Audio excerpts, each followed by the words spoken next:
by Andrew Gillian. At Andrew Gillian. Super Cup setback aside, Barcelona have been pretty much perfect all season, yet due to their fixture backlog, they went into Sunday's clash with Real Madrid in a situation where defeat would see them knocked off top spot. This second Clásico of the season was largely missing the hype that surrounded the two sides meeting back in October, but in many ways, this was a more important game, mainly a chance for Madrid to show how far they'd come and underline their status as Barcelona's biggest challengers this season.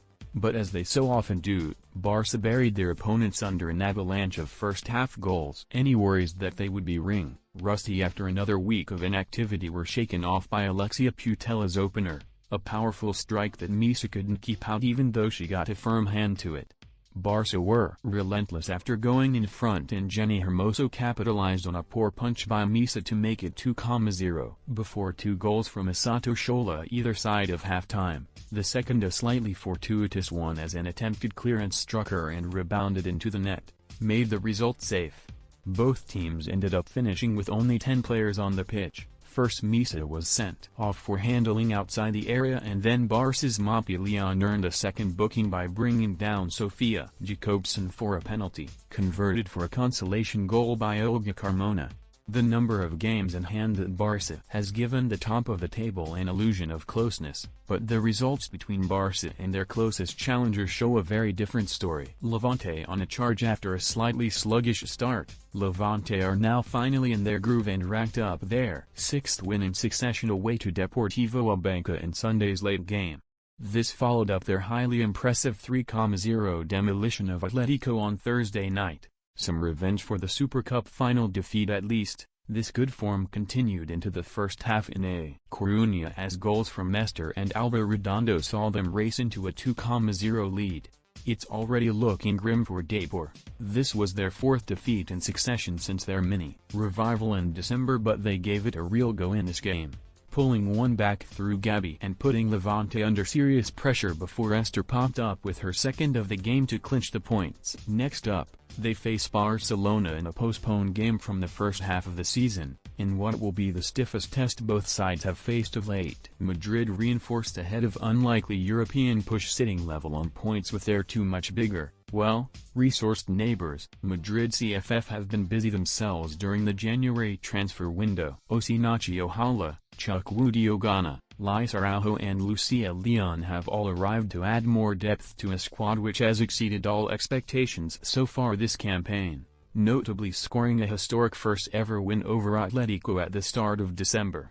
Sunday saw them come from behind to secure a league double over Rayo Vallecano, an own goal from Rayo forward Slajan Abuladovic proving decisive after Monica Hickman had cancelled out Pilar Garcia's opener.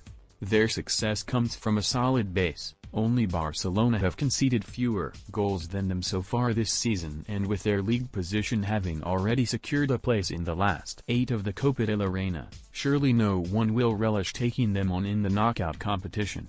Enough is enough, say players as they protest COVID-19 protocol during the weekend's matches. Players across Primera Iberdrola paused in protest at what they feel is an inadequate protocol for dealing with the effects of COVID-19 on football. In contrast to La Liga, where protocol dictates a fixture must be fulfilled if a team has a minimum amount of fit and available players, women's matches are postponed if there have been any positive tests in the squad.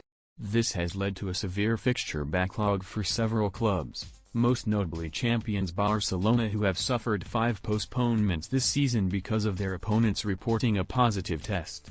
This weekend, 3 matches were postponed for reasons related to COVID-19. Arguably the point of no return for the players came last weekend when Real Madrid's game against EDF Logroño was postponed, with the teams ready to come onto the pitch due to confusion over a member of the Logroño traveling party having come into contact with someone who had tested positive.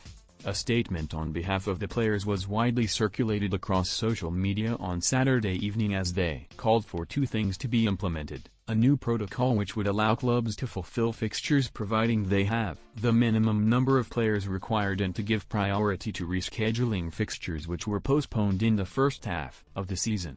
Results: Sevilla 1-1 Santa Teresa, Barcelona 4-1 Real Madrid. Atletico Madrid 2,1 Eibar, Madrid CFF 2,1 Rayo Vallecano, Espanyol 1,0 EDF Logroño, Deportivo Abanca 1,3 Levante.